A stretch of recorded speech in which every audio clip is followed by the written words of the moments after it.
A young man is killing time at the library when suddenly, out of the corner of his eye, he spots a beautiful girl wandering through the reference section wearing a skimpy bunny girl costume. Not just any girl, though, it's Mai Sakurajima, a famous teenage actress and model who happens to be his senpai in high school. And to make matters stranger, it seems like he's the only person who can see her. To everyone else, she's apparently invisible. If you've seen anime before, this setup and the title of Rascal Does Not Dream of Bunny Girl Senpai are probably going to get the gears in your brain turning, creating expectations of supernatural encounters, ecchi indulgences, and, as the opening credits introduce yet more girls, harem shenanigans on the horizon. And those expectations wouldn't be wrong, per se. This is a series with a lot of palpable sexual tension, where the protagonist Sakuta has multiple love interests whom he helps deal with supernatural phenomena. But it's also a series written by Hajime Kamoshida, the mind behind The Pet Girl of Sakura-so and last year's brilliant coming-of-age dramedy Just Because. Kamoshida's a fantastic writer with a real talent for crafting characters who look quirky and outlandish on paper, yet feel remarkably three-dimensional and down-to-earth on screen. And he's got a real knack for paying off what he sets up in ways that you might not expect, but that still feel fundamentally satisfying and well-earned. Bunny Girl Senpai is not what it first appears to be. If you go in expecting a Monogatari-esque cavalcade of weird anime girls with weirder problems, or a metatextual dive into otakudom a la half of all the light novels ever, well, you won't be disappointed, but that's not really what you're going to get. Instead, Bunny Girl Senpai uses its surreal elements to magnify and explore the trials and tribulations of daily life for a modern teenager.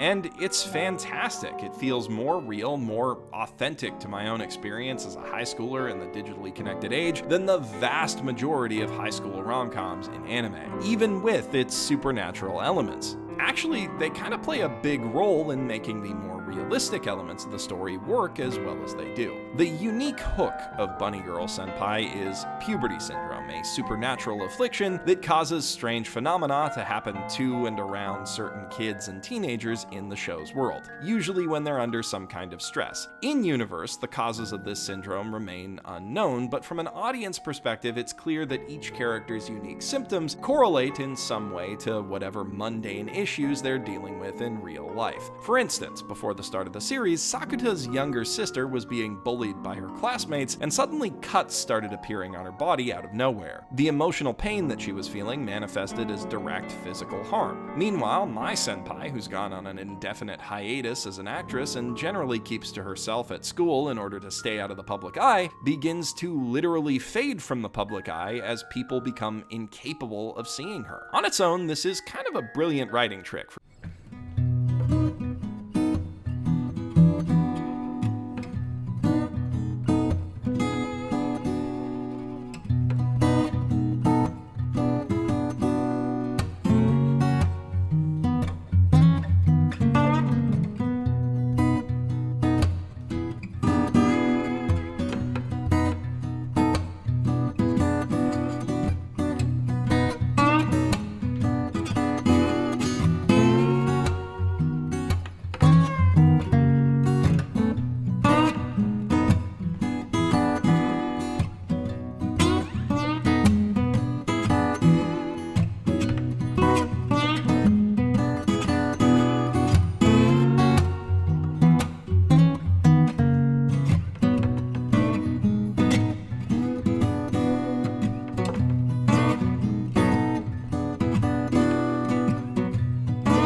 a phrase that's been used to belittle him all his life. And as the series progresses, Mob's refusal, or inability as the case may be, to act as situations dictate he should, serves as both a source of comedy and a surprising solution to many of his biggest problems. The show ends up critiquing this idea that people should all conform to the expectations of those around them. Bunny Girl Senpai takes an even more direct approach to talking about this idea. Puberty syndrome is a physical manifestation of this atmosphere, a metaphor for the social pressures faced by teens. As they grow from kids to adults and it becomes less and less acceptable for them to act out, teens in Bunny Girl Senpai's world come up against this social pressure and are supernaturally forced to conform to it. If I had to place a bet as to how this is happening, I'd guess it's the collective subconscious of those around them exerting some kind of psychokinetic influence. But the metaphysical mechanics of puberty syndrome aren't nearly as interesting to me, at least, as the message behind it. It's a very literal demonstration of the negative effects that society's invisible expectations can have on people. And through it, Kamoshida makes a case for creating the atmosphere you want rather than accepting what's already there. Sakuta describes himself as someone who can read the atmosphere but chooses to ignore it, which makes him a bit of a pariah. His best friend Yuma's girlfriend is constantly telling him to fuck off entirely because she worries that associating with someone so prone to making scenes is diminishing her and Yuma's popularity. She's kind of a huge bitch, and she fails to see the upside of this unconventional mindset. Sakuta is one of the only characters in anime, or fiction period, who could turn yelling, "I'm a virgin," into a crowning moment of badass, and his willingness to buck norms, speak his mind, and go against the grain is what allows him to crack each case of puberty syndrome as it pops up. In Mai Sakurajima's case, the atmosphere in the school is making everyone look the other way and forget about her because they think she wants to be left alone. And when that spreads to the general population, they start ignoring her as well. As she fades from her celebrity and people begin forgetting about her in a general sense, it creates a feedback loop in the atmosphere, and they become supernaturally incapable of remembering her at all, to the point that her entire existence is threatened. Sakuta is only able to reverse this when he loudly declares his love for her in front of the entire school, thrusting her back into the spotlight and making it impossible for his classmates to look away from her. In this moment, he uses their tendency to gossip to change the atmosphere to his own ends. This is not unlike the social manipulation we see Hachiman perform in Oregairu, except that Sakuta doesn't have a ridiculous martyr complex, so he's able to twist the situation in a way that lets him get what he wants, a date with Mai as well, instead of just pulling the very repetitive and obvious trick of diffusing tension by giving everyone else a common enemy in himself. Man, I could go off on a whole tangent about Oregairu and how this series improves on the other light novels it borrows from, but let's save that for another video. The next puberty syndrome victim we meet, Tomoe Koga, offers an interesting insight into how the atmosphere can affect people, and an interesting point of contrast to Sakuta. Unlike him, she cares a lot about conforming to others' expectations, to the point that when she moved to Yokohama, she reinvented her entire look and personality in order to fit in with the stylish, popular girls in the city. And as is explained at the end of episode 6, she's so attuned to the atmosphere, so good at understanding exactly what every person around her is thinking and wants all at once, that she can use it to accurately simulate the future, which lets her avoid any and all possible outcomes that might interfere with her place in the social hierarchy, and concoct some crazy convoluted plans for controlling the conversation, like her whole fake relationship with Sakuta, which she has planned out down to the breakup.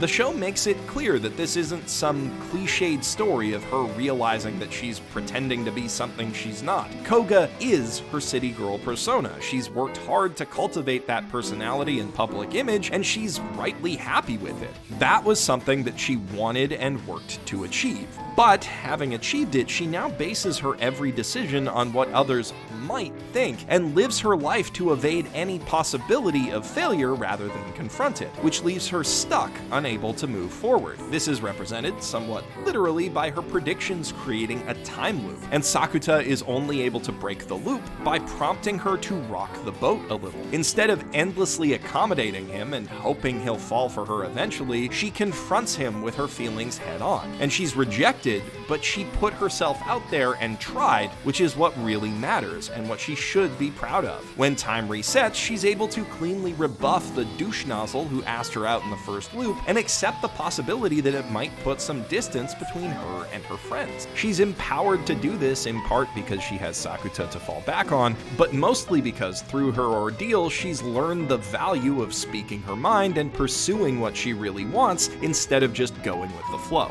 The individual character arcs of Bunny Girl Senpai each manage to be really interesting in their own right, and the way that they tie into their respective supernatural phenomena is well thought out. But I think the real beauty of the show only becomes apparent when you look at the bigger picture they paint and see how they all connect with the story's central themes. When you do, you see how this cute, fun love story sends a powerful message about being your own person and creating the world you want to live in. This was also one of the pet girl of Sakura So's biggest strengths. Kamoshida is able to make his characters feel remarkably distinct and fully realized without ever losing sight of what he wants to say. But Sakura So's biggest weakness was a dull plot, and Bunny Girl Senpai fixes that by constructing a supernatural mystery that naturally plays to those strengths. The result is fascinating to analyze in terms of both writing technique and symbolic meaning, and endlessly entertaining to watch. I'm excited both to meet the rest of Bunny Girl Senpai's cast and to see how they affect the show's atmosphere. And you can rest assured that this video will not be the last thing I have to say about this series. Let me know in the comments below whether you're rooting for Mai or Koga, or Kaide for all of you sick fucks who can't remember Rule D.